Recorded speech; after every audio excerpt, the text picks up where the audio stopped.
نبی کریم علیہ وآلہ وسلم نے ارشاد فرمایا، حضور علیہ السلام نے فرمایا ہر امت کا کوئی نہ کوئی فتنہ ہوتا ہے، کوئی نہ کوئی آزمائش ہر امت میں آئی جس سے لوگ راہ حق سے بھٹک گئے، ان پر آزمائش آئی۔ ہر امت کا کوئی نہ کوئی فتنہ، ہر امت پر کوئی نہ کوئی آزمائش۔ تو محبوب کریم علیہ السلام فرمانے لگے میری امت کا فتنہ مال ہے، میری امت کی آزمائش مال ہے، ان کے اندر مال آیا ہے، فتنہ آیا ہے۔ حضرت عمر فاروق رضی اللہ تعالیٰ عنہ کا زمانہ مبارکہ تھا تو مال بہت زیادہ آیا تھا۔ حضرت عمر کے زمانے میں اللہ نے دولت بہت زیادہ عطا کی، چونکہ بہت سارے علاقے فتح ہونے لگے تو مال غنیمت ڈھیروں آنے لگا۔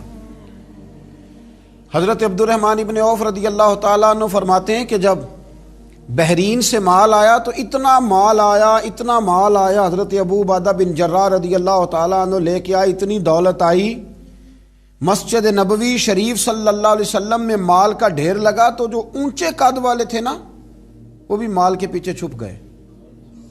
اتنا بڑا ڈھیر تھا کہ جن کا قد اونچا تھا، دراز قد تھے، وہ مال کے پیچھے چھپے ہوئے تھے۔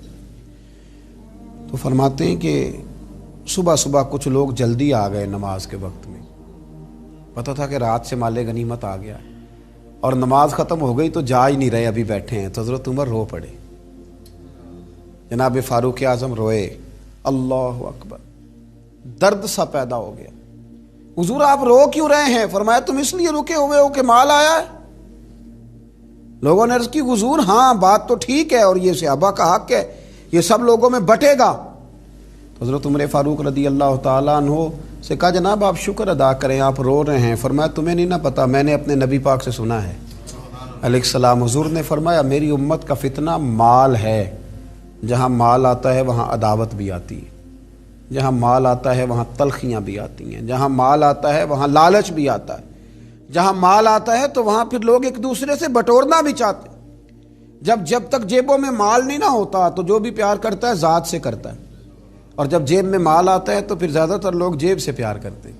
یہ امیروں کا کہنا تو ہوتا ہے کہ لوگ بڑا چاہتے ہیں جی بڑی اللہ کی عزت ہے، تو میں کہا کرتا ہوں ذرا دولت الگ کرنا، پھر اپنی حیثیت کا تعین کر کے تیری کتنی عزت ہے۔ یہ دولت کا لیبل ہے نا، اس کو ذرا اتار، خود پتہ چل جائے گا تیرے پاس کیا ہے۔ میرے نبی کریم علیہ السلام نے اسے فتنہ قرار دیا، یہ تو آزمائش ہے۔ لالچ کرنا، لالچ میں پڑے رہنا، لالچ کی طرف سفر کرنا، اور مطمع نظر لالچ بنا لینا، مطمع نظر۔ ایک بہت بڑے دولت مند کا میں ایک دفعہ اس کا انٹرویو اخبار میں چھپا تو میں دیکھ رہا تھا، تو کسی نے اس سے پوچھا کہ دولت کیسے کمائی؟ تو کہنے لگا جی میں نے 10 لاکھ والا کام بھی نہیں چھوڑا اور 10 روپے والا بھی نہیں چھوڑا، سارے کام کیے، بس کوشش کی کہ جہاں سے آ جائے اسے حاصل کر لینا چاہیے۔ اب کھل کے بات تو لوگ کرتے نہیں، حالانکہ بہت ساری جگہوں پہ اس بات کا ترجمہ یہ ہوتا ہے کہ نہ جائز دیکھا نہ ناجائز دیکھا، بس جہاں سے آئے، جتنے آئے، جس ترتیب سے آئے۔ شام کو یہ حساب ضرور کرنا ہے کہ آج میرے بینک بیلنس میں کتنا اضافہ ہو گیا۔ لوگوں نے دولت ہی کی طرف دیکھا، دولت ہی کو پرکھا، پیسے نہیں تو رو پڑے، جائیداد نہیں تو رو پڑے، مکان نہیں تو رو پڑے۔ جس دن 4 گاہک کم آئے اس دن رو پڑے، جس دن کام دھندا کم ہوا تو سارے زمانے کو بتایا کہ بڑی غربت ہے۔ میں کہا کرتا ہوں کہ جب اللہ تعالیٰ گاہک زیادہ بھیجتا پھر بھی شور کیا کرو، جب اللہ تعالیٰ نوازتا ہے اس کا بھی اعلان کیا کرو۔ میرے بھائی، حضرت عیسیٰ علیہ السلام کا ایک فرمان بڑا ہی شاندار ہے، اس عنوان پر اگر ہماری سمجھ میں آئے تو ہماری طبیعت ٹھنڈی کر دے گا۔ اور جناب عیسیٰ علیہ نبینا علیہ الصلوۃ والسلام نے ایک بات کہہ کے کتنے سارے مضامین بیان کر دیے، اللہ کے پیغمبر علیہ الصلوۃ والسلام نے کتنی ساری باتیں کھول دی ایک جملہ کہہ کے۔ جناب عیسیٰ علیہ الصلوۃ والسلام فرمانے لگے دنیا کو اپنا آقا نہ بنانا، دنیا کی دولت کو اپنا آقا نہ بنانا، ورنہ یہ تمہیں اپنا غلام بنا لے گی۔ اسے اپنا آقا نہ بنانا ورنہ یہ تمہیں اپنا غلام۔ جنہوں نے دولت کو آقا بنایا اس نے پھر ان کو اپنا غلام بنا لیا، پھر بیچارے کروڑوں پتی ہیں پر سو نہیں پاتے ساری رات، اربوں روپیہ پاس ہے پر نیند سکون کی میسر نہیں آتی، چونکہ دولت آقا ہے نا، تو یہ وہ آقا ہے جو قابو آتا نہیں۔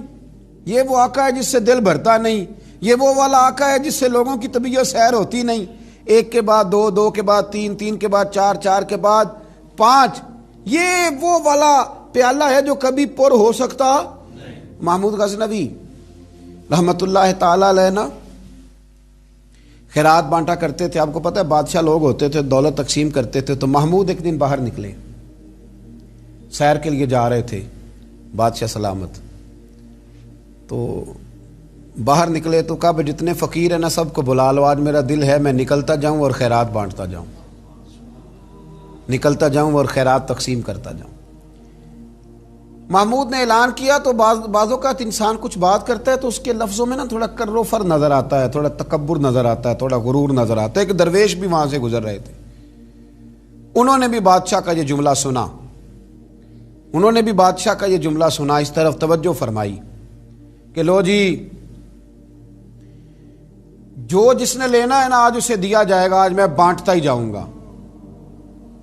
وہ بزرگ بھی آ گئے، کاسا لکڑی کا پیالہ ہاتھ میں پکڑا ہے، وہ بھی تشریف لائے، اور محمود غزنوی جب بانٹ رہے تھے تو انہوں نے بھی اپنا پیالہ آگے کر دیا، انہوں نے بھی کچھ لینے کے لیے پیالہ آگے بڑھایا، تو محمود غزنوی نے اپنی جیب سے چند سکے نکالے، چند اشرفیاں نکالیں، اور جب بابا جی کے پیالے میں ڈالیں تو آواز تو آئی کھٹکنے کی، لکڑی کے پیالے سے جب چاندی کے سکے ٹکرائے تو آواز تو پیدا ہوئی، لیکن بزرگوں نے پیالہ پھر آگے کیا، کہنے لگے اس میں تو کچھ بھی نہیں، تھوڑا اور ڈال دو۔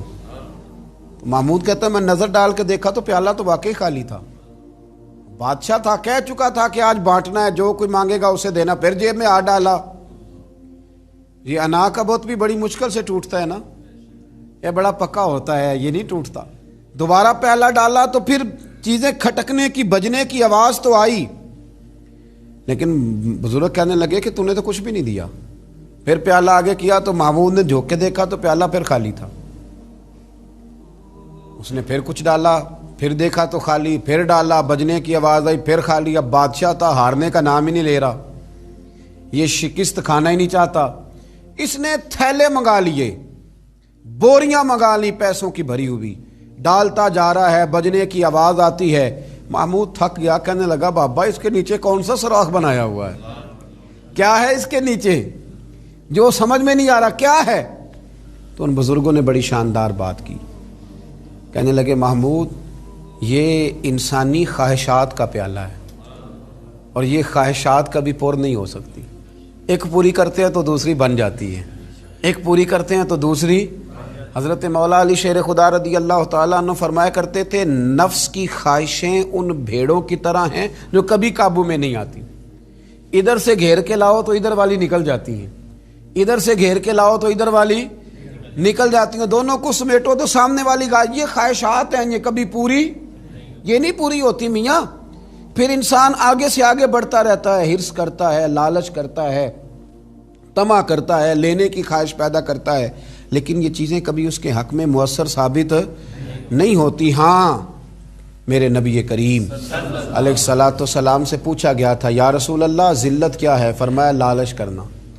تو حضور عزت کیا ہے؟ فرمایا جو رب نے تجھے دیا اس پہ راضی ہو جا، اللہ عزت عطا فرما دے گا۔ قناعت میں عزت ہے، لالچ میں ذلت ہے۔ تو ہرس کرنا، ہوس کرنا، مال کے پیچھے بھاگنا، لوگ تعلیم حاصل کرتے ہیں تو مال کمانے کے لیے، ہنر سیکھتے ہیں تو مال کمانے کے لیے، کسی استاد کے پاس جاتے ہیں تو مال کمانے کا طریقہ سیکھنے کے لیے، کسی سے یارانہ لگاتے ہیں تو کہتے ہیں ذرا دیکھو تو صحیح آگے کیسے گیا ہے۔ جب مطمع نظر ہی مال ہو، جب توجہ ہی ساری مال کی طرف ہو، جب دولت ہی ہر چیز کا لوگ ماں حاصل سمجھ لیں اور مقصود اور مدعائی دولت کو بنا لیں، تو پھر انسانوں میں کمزوریاں پیدا ہوتی ہیں، روحانی قوتیں ختم ہوتی ہیں، پھر انسانوں کے اندر شوق، ذوق اور وہ ساری چیزیں کمزور پڑتی ہیں۔ میرے نبی